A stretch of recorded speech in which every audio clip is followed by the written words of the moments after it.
जय श्री ओम नमः सिद्धेभ्यः। जय श्री महावीराय नमः। जय श्री परमप्राचार्य गुरुवे नमः। जय श्री उमा स्वामी गुरुवे नमः। जय श्री शांति सागर गुरुवे नमः। जय श्री विद्यानंद गुरुवे नमः। मोक्ष मार्गस्य नेतारं भेतारं कर्म भूभृतां ज्ञातारं विश्वतत्त्वानां वन्दे तद्गुणलब्धये। मंगलं भगवान् वीरो मंगलं गौतमो गणी मंगलं कुन्दकुन्दारयो जैन धर्मोस्तु मंगलम। तत्वार्षोत परम मांगलिक ग्रंथ है। आचार्य कुंद के पट्ट शिष्य आचार्य उमा स्वामी द्वारा यह विक्रम की प्रथम शताब्दी में लिखा गया। सूत्रात्मक शैली है। संस्कृत इसकी भाषा है। 10 अध्याय में विभाजित है और 7 तत्वों का इसमें वर्णन है।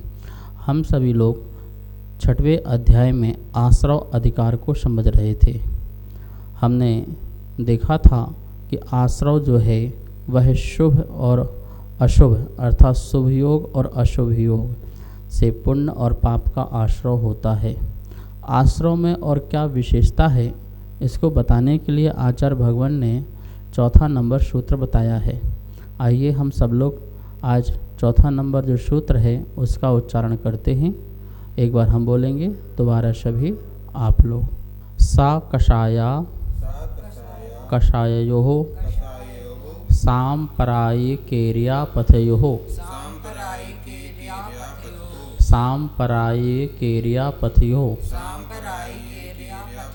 फिर से बोलेंगे, सा कषाया कषाययोः सांपरायिकेर्या पथयोः। इस प्रकार सूत्र का उच्चारण हुआ। अब इसका सूत्र का अर्थ बोर्ड के माध्यम से समझते हैं। 6वें अध्याय का सूत्र नंबर 4 है। सा कषाया कषाययोः। ठीक है। सा कषाया कषाययोः सांपरायिकेर्या पथयोः। क्या लिखा है? सांपरायिकेर्या, यहाँ उत्तर किया जाएगा केर्या पथयोः। ठीक है। इस प्रकार से उच्चारण हुआ है। देखिए क्या लिखा है? सा कषाय प्लस आ कषाययोः।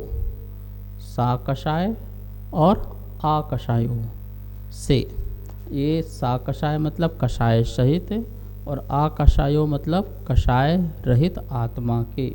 ये जो है षष्ठी का जो है द्विवचन है। ठीक है ना। षष्ठी का द्विवचन कषाय सहित और कषायित रहित आत्मा के योगों के क्रम में क्या होता है? सांप्रायिक प्लस ईर्या पथयोः। सांप्रायिक और ईर्या पथयोः। ईर्या पथ आश्रव होता है। सूत्र की संधि कैसे होगी? सा कषाय प्लस आ कषायोः। ठीक है। ऐसी संधि हो गई। नीचे वाले में संधि होगी सांप्रायिक सांप्रायिक प्लस ईर्या पथयोः। ये पूरा एक वर्ड है, ईर्या पथयोः। इस प्रकार से देखिए, सा कषाय कषाय सहित जो जीव हैं उनको ये वाला सांपरायिक आश्रव होता है। आकषाययोः जो कषाय रहित जीव हैं उनके लिए ईर्या पथयोः, ईर्या पथ नाम का आश्रव होता है। सा कषाय वालों को सांप्रायिक आश्रव और आकषाय वालों के लिए ईर्या पथ नाम का आश्रव होता है। यह सूत्र क्यों लिखा आचार्य भगवान ने? बोला सभी संसारी प्राणियों को आश्रय होता है। ऐसा कोई संसारी प्राणी नहीं है जिसको आश्रय न होता हो। तो आश्रय सभी को होता है। तो आश्रव में कोई विशेषता है या नहीं है कि सर्व संसारी प्राणियों को एक सा ही आश्रय होता है? बोले नहीं, ऐसी बात नहीं है। सर्व संसारी प्राणी में एक कषाय सहित जीव होते हैं और एक कषाय रहित जीव भी होते हैं। वो संसारी पर दोनों प्रकार के जीव होते हैं। तो बोले जो कसाय सहित जीव हैं उनको सांप्रायिक आश्रय होता है। पहले गुण स्थान से लेकर के 10वें गुण स्थान तक सा कसाय जीव कहलाते हैं, इसलिए उनको सांप्रायिक आश्रय होता है। और 11वें गुण स्थान से लेकर के जो 13वें गुण स्थान तक के जो जीव हैं वो सभी कैसे हैं? आकषाय। वैसे 14वें गुण स्थान वाले भी आकषाय हैं पर वहाँ आश्रय नहीं है। तो इस प्रकार से 11, 12 और 13वें गुण स्थान में कौन सा आश्रय हो रहा है?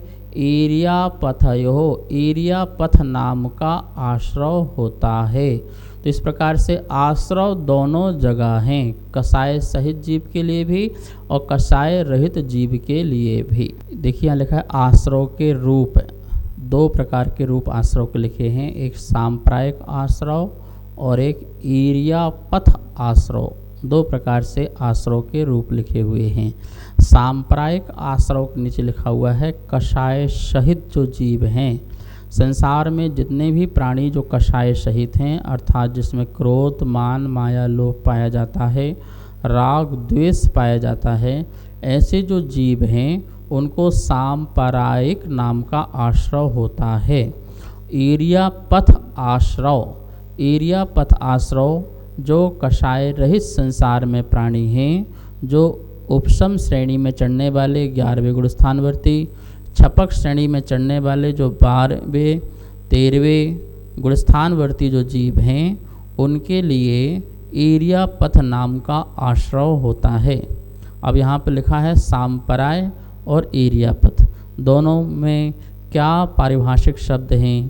तो लिखा है सांप्राय कषाय, सांप्राय का मतलब ही कषाय होता है। कषाय के साथ होने वाला जो आश्रय उसे सांप्रायिक कहते हैं। और सांप्राय का अर्थ एक संसार भी होता है, जो कर्म संसार का प्रयोजक हो, मतलब जो प्रयोजक क्या है? जिसका संसार ही जिसका प्रयोजन हो उसे सांप्राय कहते हैं। ईर्यापथ किसे कहते हैं? ईर्या का मतलब होता है योग, पथ का मतलब होता है द्वार। तो जो योग का द्वार हो, योग के माध्यम से जो कर्म आने का द्वार हो उसे ईर्यापथ कहते हैं। ठीक है ना? जैसे मुनिराज हैं 11वें 13वें गुण स्थानवर्ती जो हैं वो कैसे हैं? 11वें 12वें 13वें गुण स्थानवर्ती मुनिराज, उनको जो आश्रय हो रहा है वो योग के माध्यम से हो रहा है। इसके पहले पहले जो मुनिराज या संसारी जीव थे उन सबको योग के साथ साथ कषाय आदि भी मिश्रित थी, तो उस प्रकार से उनका आश्रय हो रहा था। तो ईर्यापथ का अर्थ हो गया जो कर्म मात्र योग से ही आते हैं, उसका नाम हो गया ईर्यापथ आश्रय।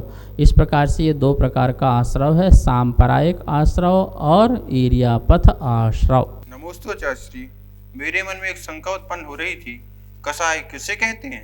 कषाय जो आत्मा को कषे, जो आत्मा को दुख दे, जो आत्मा को कष्ट करे, जो आत्मा के जो गुण हैं उनका घात करे, जो आत्मा के चारित्र का घात करे, उसे कषाय कहते हैं। क्रोध, मान, माया, लोभ आदि परिणाम कषाय हैं, क्योंकि ये क्रोध आदि परिणाम आत्मा को दुर्गति देते हैं। दुर्गति में होती है तो वो दुखी होता है, इसलिए जो दुर्गति दे, दो दुर्गति का कारण बने, उसे कषाय कहते हैं। राजवार्तिक आदि में भी यही बोला है, जिससे कर्मरज आते हों, जिससे संक्लेश परिणाम होते हों और जो हमें संसार का कारण बनता हो उसे कषाय कहते हैं। महानुभाव, क्रोध, मान, माया, लोभ हमारे आत्मा के विभाव रूप परिणाम हैं।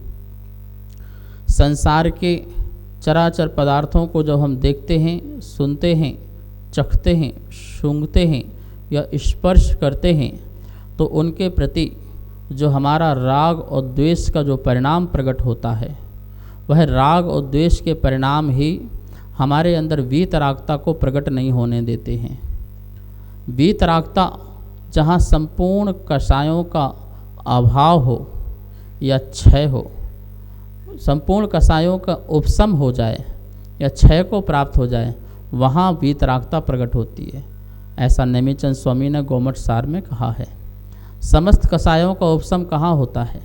11वें गुणस्थान में समस्त कषाय का उपशम हो जाता है। और 12वें गुणस्थान जहाँ पर कोई भी कषाय नहीं होती, क्षीण मोह कषाय वह गुणस्थान का नाम ही है, तो वहाँ वीतरागता प्रकट होती है। लेकिन उसके पहले पहले वीतरागता पूर्णतः से प्रकट नहीं होती है, लेकिन आंशिक रूप से वीतरागता प्रकट होने लगती है। मुनिराज के आंशिक रूप से वीतरागता प्रकट होती है।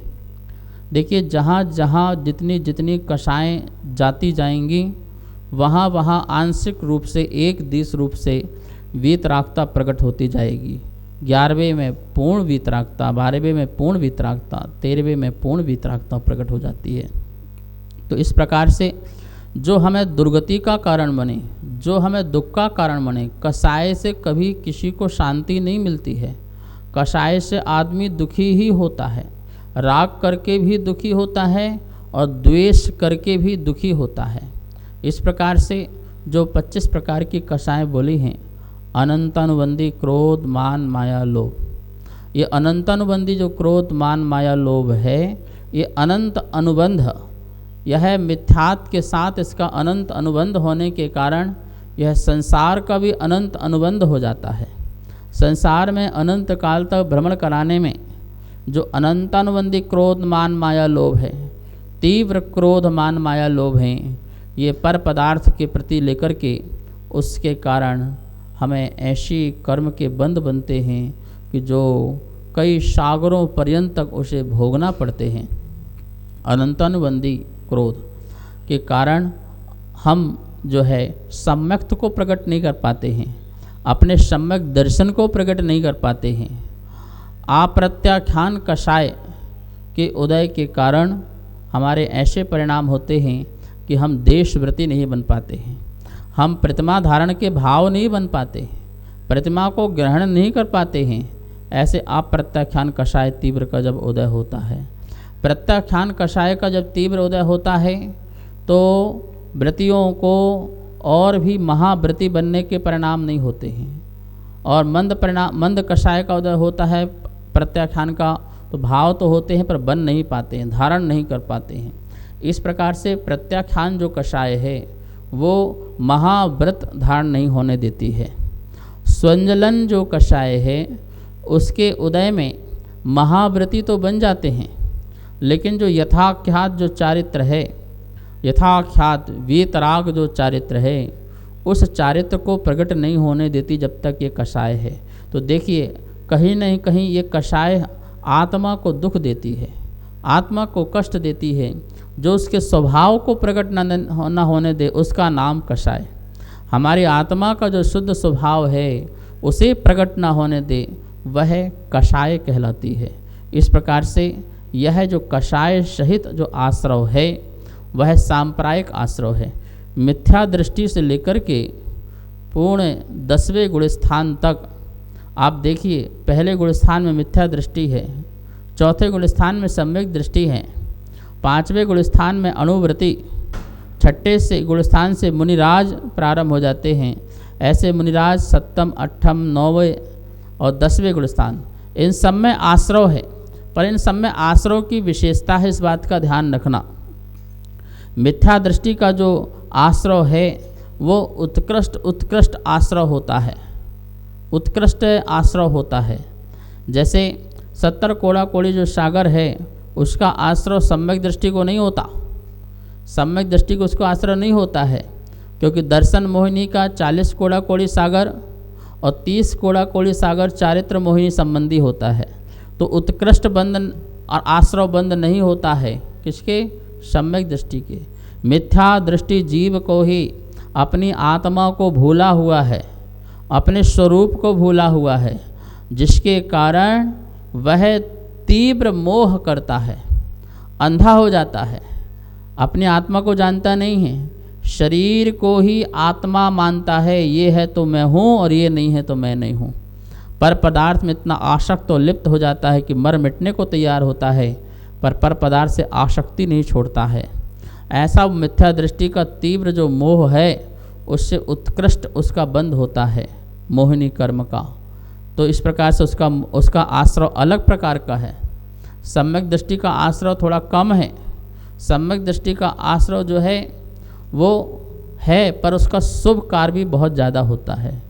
देशवृत्ति का और भी ज़्यादा शुभ कार्य होने से उसका पुण्य का अनुभाग का ज़्यादा आश्रय होता है। इसी प्रकार से मुनिराजों का तो ये बढ़ता जाएगा, अशुभ का आश्रय कम होते जाएगा और शुभ का आश्रय अधिक अधिक होता जाएगा। ऐसा 10वें गुण स्थान तक चलता रहता है। इस प्रकार से इसे कहेंगे सांप्रदायिक आश्रय कहेंगे। नमोस्तु आचार्य श्री। इरियापताश्रय किसे कहते हैं और यह किनके होता है और कैसा होता है? जो योग के माध्यम से आश्रय होता है उसे इरियापथ आश्रय कहते हैं। इरिया का मतलब योग और पथ मतलब द्वार, मार्ग। जहाँ जिस मार्ग से, योग के मार्ग से जहाँ पर कर्मों का आना होता है उसे इरियापथ आश्रय कहते हैं। यह इरियापथ जो आश्रय है उपशांत मोह, क्षीण मोह और संयोग केवली, ये 3 गुण स्थानवर्ती जीवों के लिए होता है। और यह कैसे होता है? जैसे कि दीवार पर पड़ी हुई धूली, जो सूखी आप धूली को दीवार में डालेंगे तो वो टिकेगी नहीं, वो जाएगी और गिर जाएगी। देखिए गीली मिट्टी को दीवार में फेंकते हैं तो वो चिपक जाती है और निकलते समय सूखने के बाद वह उसके प्लास्टर को भी निकाल करके बाहर निकलती है, दाग धब्बे निकाल कर लगा करके। तो ऐसे साकषाय जो कर्म हैं जाकर के आत्मा से चिपक जाते हैं और जाते समय वो दुख दिखे जाते हैं। लेकिन जो इरियापथ जो आश्रय वाला है वह सूखी धूल के समान है, दीवार में गई और आई। वो मात्र जो है एक समय, क्योंकि स्थिति बंद जो है वह उसका होता नहीं है, एक समय के लिए हुआ और द्वितीय समय आदि में वह निर्जीर्णता को प्राप्त हो जाता है। इसलिए वह आश्रय जो है वह अधिक समय के लिए नहीं होने के कारण वह अल्प बंध वाला होता है। तो इस प्रकार से वह इरियापथ आश्रय कैसा होता है? धवलाकार की 13वीं पुस्तक में उसे बताया है कितने प्रकार का, कि इरियापथ जो कर्म है वह अल्प है, बादर है, मृदु है, बहुत है, रुक्ष है, शुक्ल है, मंद है अर्थात मधुर है, महान वय वाला है और अत्यधिक सात रूप है। उसे गृहीत होकर भी अगृहीत है, बद्ध होकर भी अबद्ध है, स्पष्ट होकर भी अस्पष्ट है, उदित होकर भी अनुदित है, वेदित होकर भी अवेदित जानना चाहिए, निर्जित होकर भी निर्जित नहीं है, उदीरित होकर भी अनुदीरित है। इस प्रकार का यह इरियापथ आश्रय है। धवला में इतनी सारी बातें कही हैं। अब गृहीत होकर के अगृहीत कैसे है? कि जिस प्रकार से वह कर्म आए और आकर के तुरंत ग्रहण करके द्वितीय समय में चले जाते हैं, इसलिए वह गृहीत होकर भी अगृहीत के समान ही वह कर्म होते हैं। बद्ध होकर भी अबद्ध हैं। क्यों? एक समय के लिए बद्ध होते हैं और द्वितीय समय में आदि वो अबद्ध हो जाते हैं, इसलिए बद्ध होकर भी वो अबद्ध आश्रय है। स्पष्ट होकर भी अप्रशिष्ट है। क्यों? क्योंकि वह सत्ता में नहीं होता, वो सत्य रूप नहीं होता है, वह सत्ता में रखा रूप नहीं होता है, वह आकर के चला जाता है, इसलिए स्पष्ट होकर भी अस्पष्ट वह आश्रय होता है इरियापथ। वह इरियापथ कर्म उदित होकर भी अनुदित है, क्योंकि वह जो कर्म है वह गेहूं के दाने के समान जैसे जल जाने के बाद पुनः वह अंकुरित नहीं होता है। इस प्रकार होने के कारण वह उदित होकर भी अनुदित रूप में होता है। निर्जरित होकर भी निर्जरित नहीं है इरियापथ जो कर्म हैं। कैसे? क्योंकि वह जो कषाय के सद्भाव में जैसे निर्जरा होती है वैसी निर्जरा नहीं होती है, इसलिए वो निर्जरित होकर भी निर्जरित नहीं है, उदरित होकर भी उदरित नहीं है। क्यों?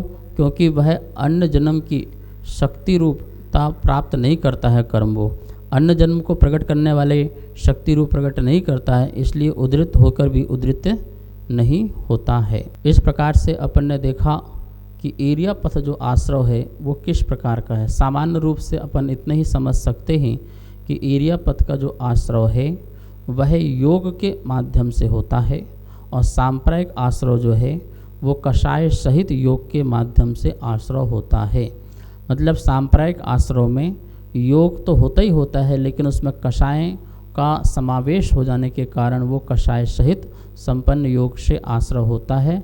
वो 1 से 10वें गुण स्थान तक, मतलब मिथ्या दृष्टि गुण स्थान से लेकर के सूक्ष्म सांप्रायिक गुण स्थान तक होता है।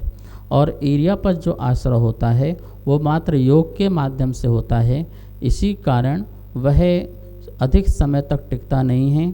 एक समय के बाद दूसरे समय में वो निर्जित हो जाता है, क्योंकि उस कर्म में अन्य जन्म की शक्ति नहीं होती है। अन्य जन्म के लिए पंचेंद्रिय पर्याप्तक त्रस आदि पर्याप्त पर्याय को प्राप्त करने वाली शक्ति नहीं होती है, इसलिए वह जो कर्म है वह उदय को आते ही समाप्त हो जाता है, द्वितीय समय में समाप्त हो जाता है। ऐसा वह एरिया पथ नाम का आश्रव होता है। तो इस प्रकार से यहाँ पर अपन ने 2 प्रकार के आश्रव यहाँ देखे। ये आश्रव की 2 प्रकार की विशेषता है। अब हम स्लाइड के माध्यम से इस सूत्र को एक बार और समझ लेते हैं और फिर अपन अगले सूत्र को समझने के लिए आगे चलते हैं। देखिए यहाँ स्लाइड में लिखा है सांप्रायिक आश्रव और एरिया पथ आश्रव। अब देखिए स्वामी, हेतु, किसका कारण, कितने प्रकार का बंध होता है, गुणस्थान क्या है, और जैसे उदाहरण दे करके। अब देखिए स्वामी पर सबसे पहले पढ़ते हैं। सांप्रायिक आश्रव के स्वामी कौन से हैं? सा कषाय, मतलब कषाय सहित जो जीव हैं उनको सांप्रायिक आश्रव होता है। एरिया पथ आश्रव किसको होता है? अकषाय, मतलब कषाय रहित जीवों को होता है। हेतु क्या है सांप्रायिक आश्रव का? तो मिथ्यात्व, अवृत्ति, प्रमाद, कषाय के साथ योग।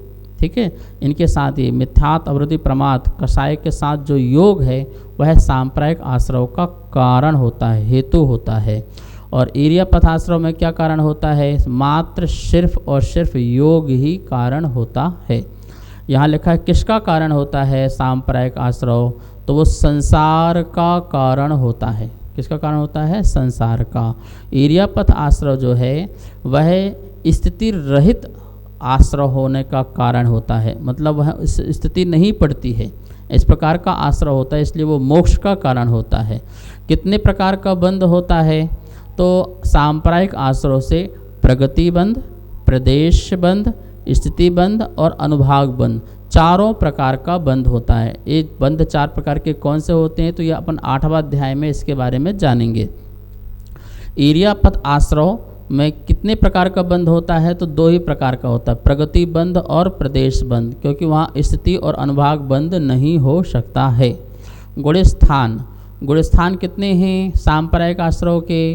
तो गुणस्थान देखिए पहले से लेकर 10वें गुणस्थान तक यह सांप्रायिक आश्रव होता है। एरिया पथ आश्रव कितने गुणस्थान में होता है? तो 11वें गुणस्थान, 12वें गुणस्थान और 13वें गुणस्थान में एरिया पथ नाम का आश्रव होता है। अब देखिए दोनों का उदाहरण दिया है। सांप्रायिक आश्रव का उदाहरण क्या दिया है? कषाय रूपी से तेल युक्त दीवार पर कर्म रूपी रज चिपक जाती है। मतलब एक दीवार है जिसमें तेल लगा हो, जैसे कोई व्यक्ति मनुष्य है उसके शरीर में तेल लगा हो तो धूल उड़ के आती है तो क्या होती है? वो चिपक जाती है। ऐसे कह रहे हैं कषाय रूपी तेल, तेल को बोला कषाय से युक्त दीवार पर, दीवार समझ लो आत्मा पर, कर्म रूपी रज, रज मतलब कर्म, तो वो कर्म आकर के क्या होती है? चिपक जाती है। आत्मा से कर्म आकर के रुक जाते हैं, चिपक जाते हैं, वो आश्रव होता है। ठीक है ना? तो इस प्रकार से वो सांप्रायिक आश्रव, वो कषाय सहित, क्योंकि कषाय होगी तो वो आकर के आत्मा में रुकेंगे, उसका स्थिति बनेगा, उसका अनुभाग बनेगा। वो कितने काल तक वो जो है तेल कितना लगा है शरीर में, जिसके कारण कितनी देर तक वो चिपका रहेगा और कितने स्ट्रॉन्ग से वो बंधा रहेगा। तो स्थिति और अनुभाग दोनों की दोनों जो हैं वो कषाय सहित के कारण ही पड़ती हैं। कषाय ना रहे तो स्थिति अनुभाग नहीं पड़ता है। इसलिए दूसरे एरिया पथ आश्रव में क्या दृष्टांत दिया हुआ है? यहाँ लिखा हुआ है कोरी दीवार पर रज आकर चली जाती है। जैसे कोरी दीवार है, रज आई और वहाँ पर चली गई, तो इस प्रकार से वो एरिया पथास्त्र, इसलिए यहाँ पर प्रगति और प्रदेश बंद हुआ, यहाँ पर स्थिति अनुभाग बंद नहीं हुआ। तो इस प्रकार से अपन ने इस सूत्र के माध्यम से देखा आश्रव की विशेषता, संसारी प्राणी में आश्रव की क्या क्या विशेषता है। एक सांप्रदायिक आश्रव संबंधी विशेषता है और एक एरिया पथ संबंधी विशेषता है। इस प्रकार से अपन ने आज ये सूत्र पढ़ा। अब अगला जो सूत्र है वो आश्रव के और कौन से कारण हैं उसके बारे में कल पढ़ेंगे। आज यहीं पर स्वाध्याय संपन्न करते हैं। आइए जनवाणी स्तुति करते हैं। जा वाणी के ज्ञान से सूझे लोकालो, सो वाणी मस्तक धरूं सदा देत हो दो। हे जनवाणी भारती तो हे जपो दिन रेन, जो तेरी शरणा धरे सो पावे सुख चैन। सभी को बहुत बहुत मंगल आशीर्वाद। सभी को सादर जय जिनेन्द्र। तत्वार सूत्र के द्वितीय अध्याय की पुस्तक छपकर आ चुकी हैं, जो कि आपको लॉकडाउन के बाद प्राप्त हो जाएंगी। आप अगर तीसरे अध्याय की पुस्तक छपवाना चाहते हैं तो नीचे दिए गए नंबर पर संपर्क करें। जय जिनेन्द्र।